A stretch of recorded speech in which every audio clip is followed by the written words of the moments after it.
Salut Sophie. Salut Florian. Et bonjour à tous, bonjour à toutes et bienvenue dans ce nouvel épisode du Courrier de la Sterne. Comme chaque semaine, Sophie et moi, nous réunissons pour parler de nos découvertes ornithologiques lors de ces 7 derniers jours. Aujourd'hui, on parle de chouettes et hiboux et on parle aussi d'oiseaux d'Amérique, d'Hawaï. Mais est-ce qu'ils existent encore? Bonne question. Non, malheureusement. Oh, bah ça y est, c'est toi qui... Tu gâches toute la surprise, là, c'est fini. Cette intro est beaucoup trop longue. Tant pis.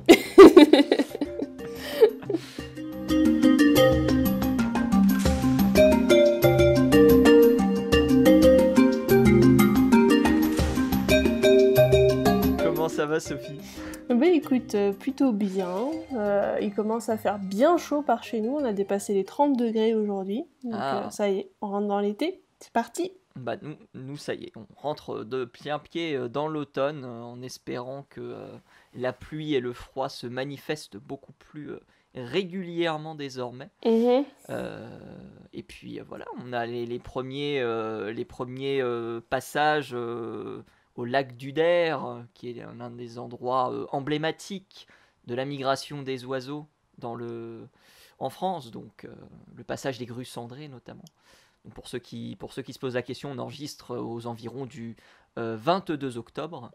Donc voilà, si vous êtes déjà ornithologue, vous êtes déjà sur place en train d'aller observer tout ça. N'hésitez pas à nous dire si vous avez vu plein de choses sur justement le lac d'Oder et autres. On sera intéressé d'avoir vos informations dans les commentaires. Mais aujourd'hui, on parle pas de grues, ma chère Sophie.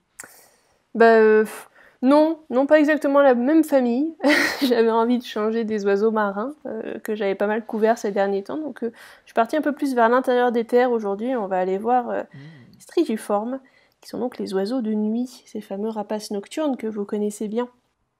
Fantastique. Mais si je peux me permettre, je vais commencer parce que j'ai une mauvaise nouvelle à annoncer. Faut commencer par les mauvaises nouvelles. Et à tous les auditeurs. On commence toujours par les mauvaises nouvelles.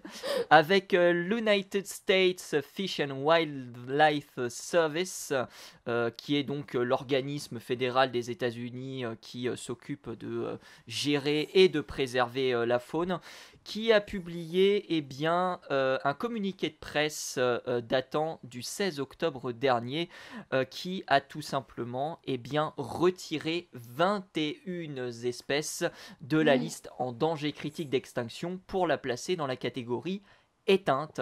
Donc ce sont des espèces qui ne sont tout simplement plus considérées comme existantes.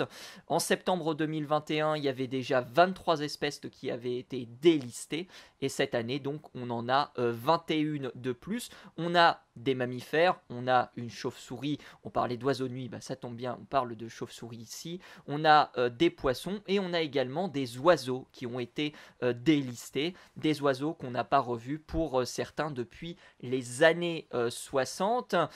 Et il y a eu une petite surprise sur laquelle on reviendra dessus, mais par parler des oiseaux qui ont été délistés de la catégorie en danger critique d'extinction à éteinte, nous avons pas mal d'oiseaux venant notamment de l'archipel d'Hawaï qui ont été déclarés éteints. C'est le cas du Po'ouli masqué, alors j'espère que je prononce bien le nom, qui est un passereau qui ressemble un peu... j'irais un peu un pinson, mais très très gris avec un bec très métallisé bleu. C'est un oiseau assez particulier. Il y en a un par contre que j'ai découvert qui est absolument incroyable. C'est le grimpeur de Molokai.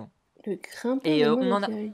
On n'en a pas de photo. Ah, mince. Mais d'après les croquis qu'on a, il semblerait que l'un des oiseaux, je ne sais pas si c'est le mâle ou la femelle, mais je pense que c'est plutôt le mâle, serait rosé, mais vraiment d'un rose pétant. Comme j'ai pas vraiment l'habitude d'en voir honnêtement dans le monde ornithologique. Ah ouais, d'accord. Et franchement, je trouve l'oiseau absolument magnifique. Je ne sais pas toi. Je trouve vraiment l'oiseau extrêmement impressionnant. Malheureusement, c'est une espèce qu'on n'a pas revue depuis 1963. On n'a Aïe. pas de photos concernant cet oiseau et on en aura, à vrai dire, peut-être jamais puisque l'oiseau est déclaré disparu depuis cette période. D'autres oiseaux comme le nukupu de Maui, qui est une petite île qui a énormément subi de pertes dans cette liste parce que donc il y a le nukupu qui a été délisté, l'oxopause aussi qui a été délisté. Tout ça c'est des petits passereaux. On a le solitaire Kamao qui pareil lui aussi a été délisté, qui ressemble un petit peu à une fauvette mais le nom qui est utilisé en anglais c'est large kawaii thrush, donc plutôt grive du coup dans ce cas-là.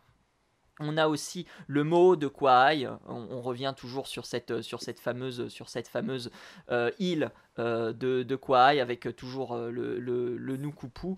Et puis deux autres oiseaux qui ont été délistés. C'est le Akiola d'Oahu avec un bec gigantesque qui était soit très recourbé. Alors on a des représentations de cet oiseau qui a un bec très recourbé. En réalité on a par ailleurs une représentation du bec qui est extrêmement longue et affinée, mais le bec est gigantesque, qui fait quasiment, j'irais, la moitié de la taille de l'oiseau en fait. Ah oui, quand même.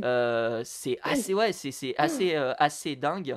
Fait partie de la famille des Fringillidés si tu te poses la question. Ouais. Et puis on a aussi la paruline à l'or blanc ou le Zostérops bridé. Personnellement je trouve que ça ressemble plus à un Zostérops, mais scientifiquement parlant c'est un oiseau qui fait partie de la famille des parulines. Et on a aussi la paruline de Bachmann, une autre paruline justement, qui elle aussi a été délistée. Pour ces deux derniers oiseaux, ce ne sont pas des oiseaux d'Hawaï, ce sont des oiseaux de l'île de Guam, et ce sont des oiseaux que l'on trouvait notamment en Floride pour la paruline de Bachmann. Et dans cette liste, eh bien, il y a un absent. Oui, j'ai envie de dire il y a un absent, mais c'est très bizarre de dire qu'il y a un absent dans cette liste. C'est plutôt bien, non ? Est-ce que tu vois de quel absent je veux parler ? Alors là, non, j'y suis pas du tout. Je vais te parler du pic à bec ivoire.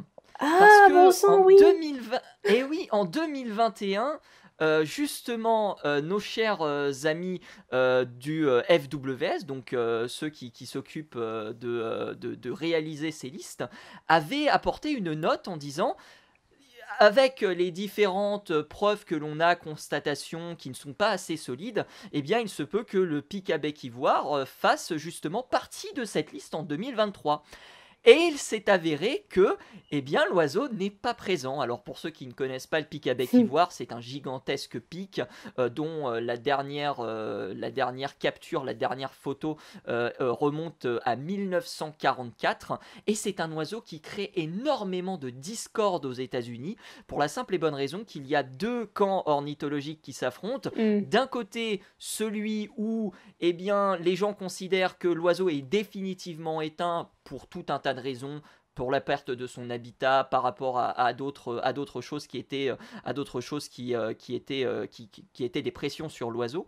Et d'un autre côté, on a des ornithologues qui disent l'avoir vu et qui disent avoir des preuves justement de l'avoir vu. Le problème c'est que ces preuves se limitent à des photos qui sont prises en 3 pixels et des vidéos qui sont prises à 15 km, et donc vous voyez un tout petit bout noir qui se déplace, on sait même pas ce que c'est, mais ces gens-là continuent à évoquer la présence du pic à bec ivoire. C'est un conflit qui date depuis 2004, c'est vraiment un conflit qui est extrêmement ancien, notamment depuis que le président, alors je crois que c'est la National Audubon Society, avait réalisé un article en disant qu'il avait vu cet oiseau. Et d'un côté comme de l'autre, on essaye de camper sur ses positions. Et le Fish and Wildlife Service a tranché cette année en faveur du maintien en possibilité d'existence du pic à bec ivoire. Et il y a d'ailleurs une phrase qui a été prononcée par une personne qui est Steven Latta, qui fait partie de l'Observatoire national aviaire de Pittsburgh, qui a dit cet oiseau est emblématique et il représente pour nous et pour une grande partie du public la fragilité, la conservation et l'espoir pour les espèces menacées dans le monde entier. Évidemment, c'est une personne qui clame avoir vu ce fameux pic à bec ivoire. Oui, enfin bon. Donc voilà, c'est une... disons que lorsque l'information est sortie, certains ornithologues grimaçaient un petit peu en disant ah ouais, quand même, pic à bec ivoire, d'autant que, et pour preuve, autant certains oiseaux, ça fait très longtemps qu'on les a pas revus, c'est notamment le cas du nucupui de Kauai qui n'a pas été revu depuis 1899. Oui, là pour donc le ça coup, fait extrêmement longtemps. Autant il y a certains oiseaux qu'on n'a pas revus depuis les années 1980, voire les années 2000. L'extinction du pot-ouli que j'ai cité en préambule de cette liste, la dernière fois qu'il a été vu, c'est 2004. Et on confirme donc la disparition de certains oiseaux datant d'il y a à peine 20 ans, alors qu'on infirme d'une certaine manière celle qui n'a pas été vue depuis 80 ans. Et donc ça crée une certaine discorde et on aura sans doute l'occasion d'en reparler parce que le chapitre du pic à bec ivoire n'est jamais terminé quand on parle justement d'ornithologie américaine. Mais c'est marrant cette histoire de pic à bec ivoire parce qu'à chaque fois ça fait penser aux yétis ou tu sais, à ces animaux fantastiques qu'on essaie de rechercher. Pour moi, c'est une recherche de chimère, c'est pareil. On est sur de la recherche de chimère, c'est tout. C'est totalement ça, et d'autant qu'il y a énormément d'argent qui a été investi dans la recherche de cet oiseau, et aujourd'hui on n'en a aucune preuve. Quand on parle de preuves scientifiques à fournir lorsque vous voyez un oiseau ou autre, vous devez avoir l'oiseau en main, vous devez bien le voir. Là on a juste des images, des bouts de pixels. Je vous invite à aller voir des preuves, les fameuses preuves sur internet du pic à bec ivoire. Sincèrement, vous ne voyez rien. Et dans un pays comme, je ne sais pas, la France ou l'Afrique du Sud peut-être, si jamais je t'amène ce genre de photo et que je te dis j'ai vu tel oiseau, je pense que tu vas me répondre non, vous n'êtes pas sérieux quand même. Oui, puis donc non, c'est assez incompréhensible de cette histoire, cette arlésienne aux États-Unis. Bah après, les gens confondent souvent en disant oui, mais moi mon témoignage était de bonne foi, mais effectivement, il y a des gens qui donnent des témoignages sur ce genre de trucs. On a eu des témoignages, par exemple, sur le Bigfoot aux US. Par exemple, si on parle des US, le Bigfoot, c'est un truc qui est super connu, c'est un des cryptides de l'endroit. Et tout le monde, il y a beaucoup de chasses au Bigfoot, avec des gens qui disent, qui clament haut et fort avoir vu un Bigfoot. Alors on est d'accord que le Bigfoot, ça n'existe pas de base, et que jamais personne n'en a vu la queue d'un. Mais il se trouve qu'il y a des gens qui ont clamé haut et fort avoir vu un Bigfoot en disant oui, moi je lui ai tiré dessus, ou un autre lui avait soi-disant roulé en bagnole sur un Bigfoot parce qu'il était au milieu de la route, et il se trouve qu'après analyse, soit il avait tiré sur un ours, le gars, soit c'était une vache qui était au milieu de la route. Voilà, et donc le témoignage peut être tout à fait de bonne foi, mais en fait on peut ne pas savoir ce qu'on a vu en fait. C'est ça, tout à fait possible. C'est des interprétations qui sont réalisées. Il y avait, alors je ne sais plus si c'est comme ça dans le roman de Sir Arthur Conan Doyle, mais dans Le Chien des Baskerville, en tout cas dans la série Sherlock, c'est justement une espèce d'hallucination où on dit avoir vu une bête et finalement on se retrouve en fait avec des chiens. C'est typiquement ça en fait, hein, ce sont vraiment des hallucinations. Non pas parce que vous avez pris une substance illicite ou autre, hein, mais parce que justement la luminosité, parce que justement le bruit, parce que l'instant, parce que plein de choses font justement qu'on a l'impression de voir des animaux entre guillemets extraordinaires, alors qu'en réalité ce n'est pas le cas. Moi j'ai quand même quelque chose de très intéressant à te poser, Sophie. C'est de savoir un petit peu. Parce que justement dans le témoignage de ce monsieur, il y a l'histoire de l'emblème. Est-ce qu'il y a aussi cette question-là qui se pose de, entre guillemets, maintenir un certain espoir pour que l'oiseau devienne emblématique de la conservation des espèces menacées, parce que c'est un emblème aujourd'hui, le pic à bec ivoire, aux États-Unis du moins. Oui, bah aux US peut-être.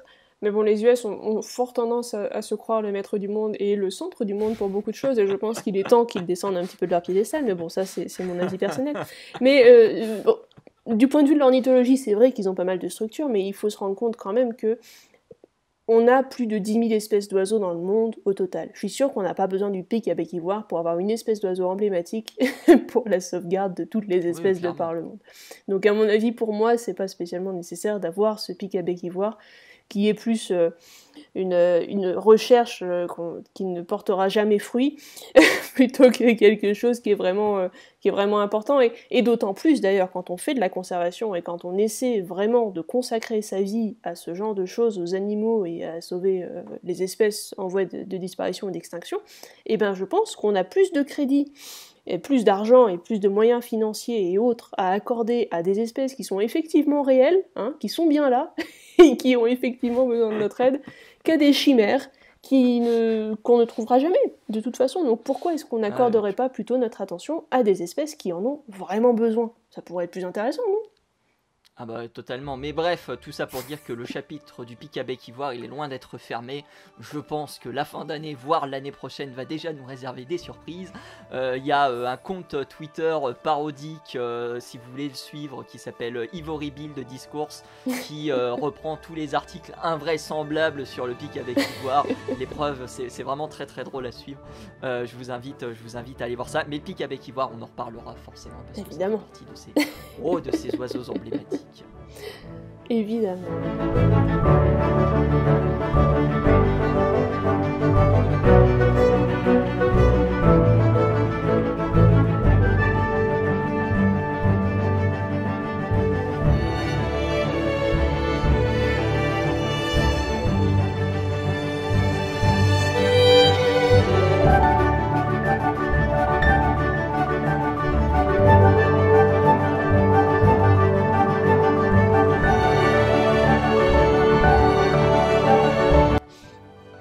Chouette et hibou désormais, strigiforme avec toi ma chère Sophie.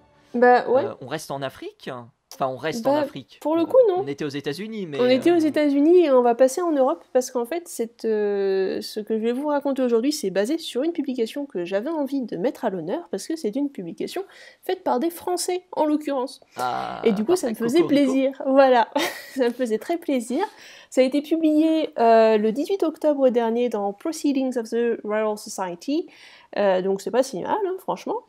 Et ça s'appelle, et c'est une publication, plutôt que de vous lire le titre en anglais, je vais vous dire de quoi ça parle, ce sera plus intéressant je pense. En gros, ça s'intéresse aux chouettes et aux hiboux, et notamment à la vision binoculaire de ces animaux, et du rôle associé que ça a dans leur écologie en général, et notamment dans leur écologie relative à la manière dont ils capturent leur proie. Et donc c'est un article qui est très intéressant, qui est même en open access, on vous mettra les liens dans la description pour que vous puissiez aller faire un tour si ça vous dit. Comme toujours. Voilà. Et ça va nous parler donc du champ de vision de ces animaux, et de à quel point c'est lié à ce qu'ils mangent. Alors, j'imagine que vous le savez, mais la majorité des chouettes et des hiboux, c'est évidemment une famille qui chasse, hein. On se sûr du carnivore. Ceux qui mangent. Attends, quoi? Ceux qui quoi? Attends, non. Ceux qui mangent. Je te laisse continuer. Donc effectivement, on est sur de l'oiseau chasseur, avec des serres, avec un bec, avec tout ce qu'il faut comme arme pour aller capturer des proies. Mais surtout, on est sur une famille qui est finalement très diversifiée, avec des formes très diverses, alors des tailles très diverses, mais aussi des écologies diverses, avec des animaux qui vont chasser dans la journée, des animaux qui vont plus être donc diurnes, des animaux qui vont être plus nocturnes, des animaux qui vont être en milieu ouvert, des animaux qui vont être en milieu fermé, des animaux qui vont chasser de l'insecte, parce que c'est des animaux qui sont tout petits peut-être, et que du coup, quand on a une toute petite chouette qui fait à peine 15 cm de haut, ça va pas chasser la même chose qu'un grand-duc d'Europe par exemple. Et donc évidemment, on est sur des écologies qui sont finalement assez différentes, et des milieux dans lesquels ils sont, qui sont aussi très différentes. Et donc tout ça, ça va influer évidemment sur leur vision, sur leurs autres sens aussi, notamment le sens de l'audition, parce que ça aussi c'est important pour la chasse et pour ces animaux-là. Et donc ce qu'ils ont trouvé, c'est que contrairement à ce qu'on peut retrouver dans pas mal d'autres groupes d'oiseaux, de mammifères ou d'animaux en règle générale, qui ont pour le coup une grosse influence de la phylogénie, donc c'est-à-dire de la manière dont les ancêtres étaient plus ou moins conformés, qui va avoir une influence sur la manière dont les descendants sont conformés. Donc on va se dire que peut-être que la position de la tête, la position des oreilles, la position des yeux, par exemple, va être définie par l'ancestralité, en quelque sorte, savoir si leurs ancêtres étaient faits de telle ou telle manière.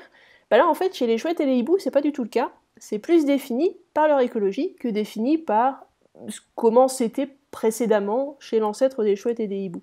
Et ça, c'est assez intéressant, parce que ça permet de voir à quel point ces animaux sont adaptés à leur environnement.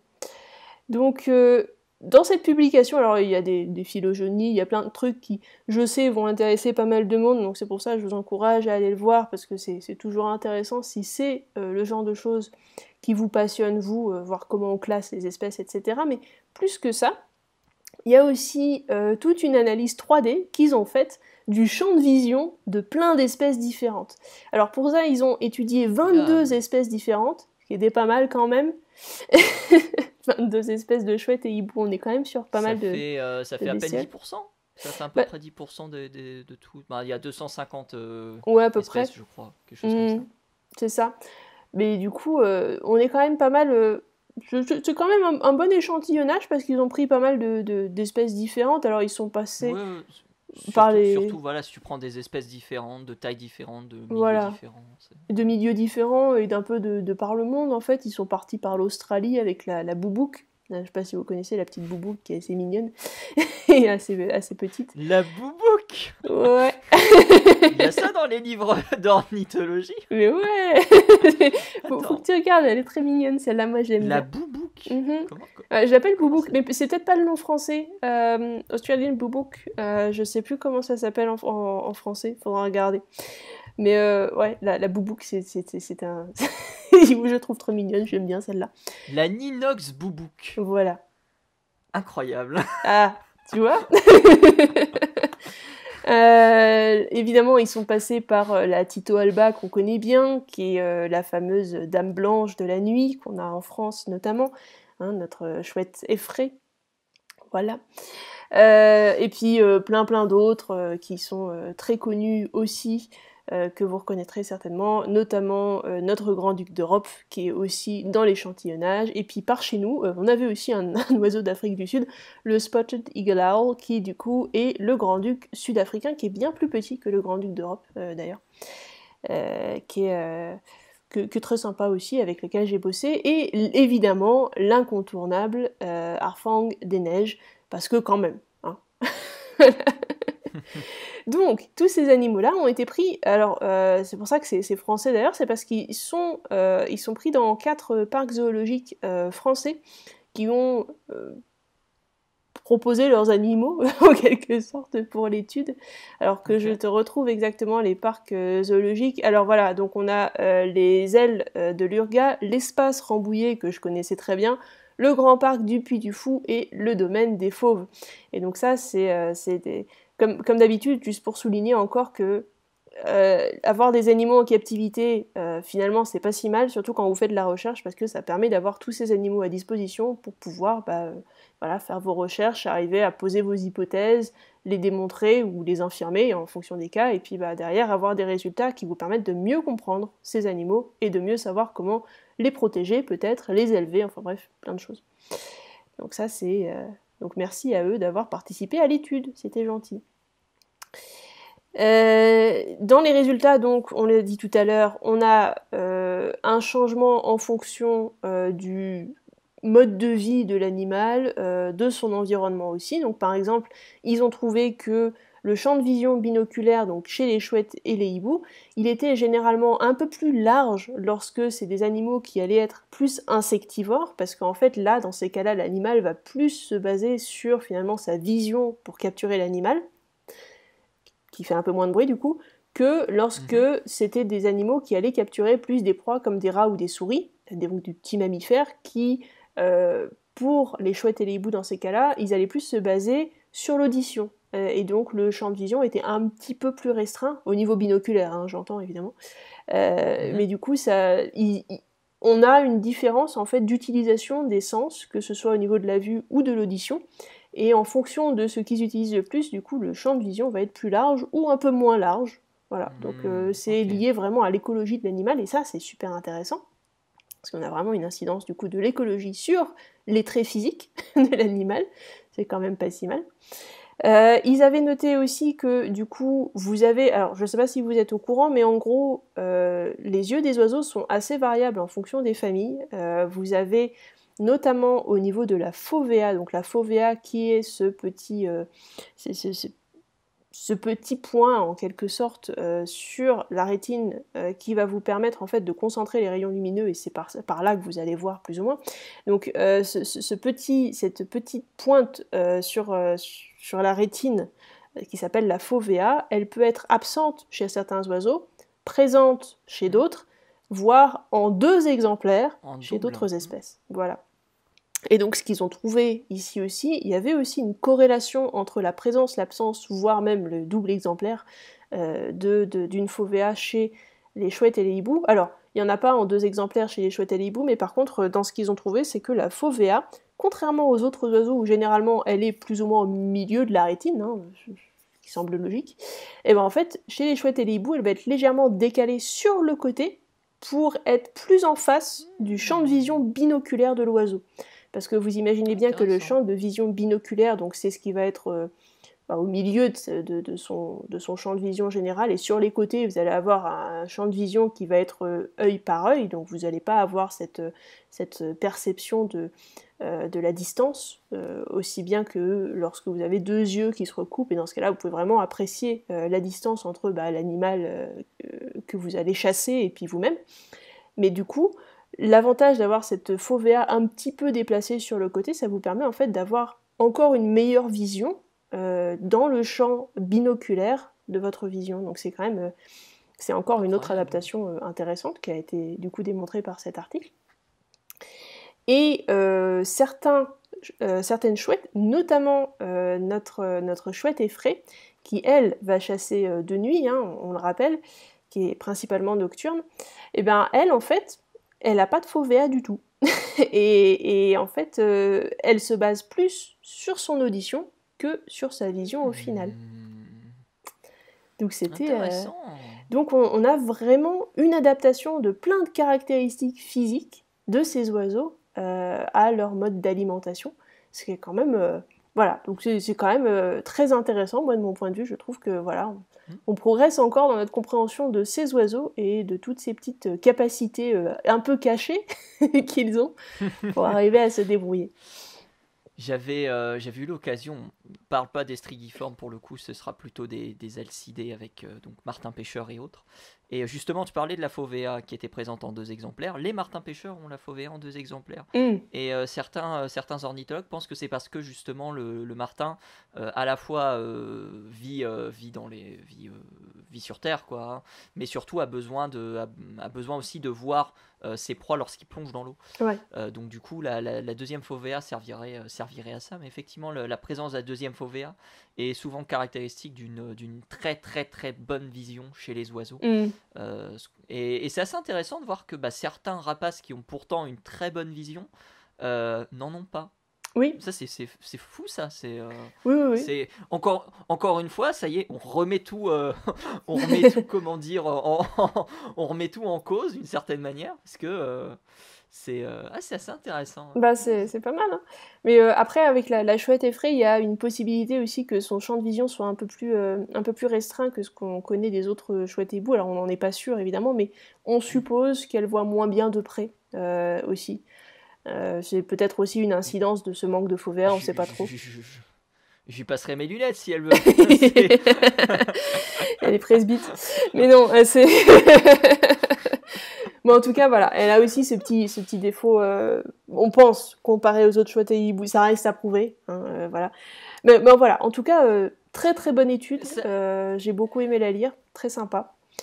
Elle était très sympa. Moi j'ai quand même une question, est-ce que ça peut être un individu qui a un problème de vue ? Alors ils ont, je pense, en tout cas j'espère, d'après ce qu'ils disaient dans l'étude, c'est qu'ils ont utilisé plusieurs spécimens, hein, évidemment pour avoir leur data, parce que tu vas pas utiliser un seul spécimen pour faire tout ça. Une étude, c'est normal, hein, tu essaies d'avoir une variété d'animaux, et d'ailleurs dans ce qu'ils disaient, c'est que si vous regardez les schémas qu'ils ont faits, il y a aussi une marge d'erreur, c'est-à-dire qu'en fonction des individus, vous allez pouvoir avoir une petite différence entre le champ de vision d'un individu d'une espèce et le champ de vision d'un autre individu de la même espèce. C'est tout à fait possible. Et ils l'ont indiqué sur leur schéma aussi, par une couleur un petit peu différente, pour dire voilà, on a ça en marge en fait, de ce qu'on peut trouver chez cette espèce. C'est un petit peu variable, lorsque c'était possible en tout cas. Et ils l'ont tout à fait indiqué. Mais là, en l'occurrence, pour la chouette effraie, je pense qu'ils ont échantillonné plusieurs chouettes effraies, à mon avis. D'après ce qu'il disait, donc je pense pas que ce soit un problème au niveau échantillonnage.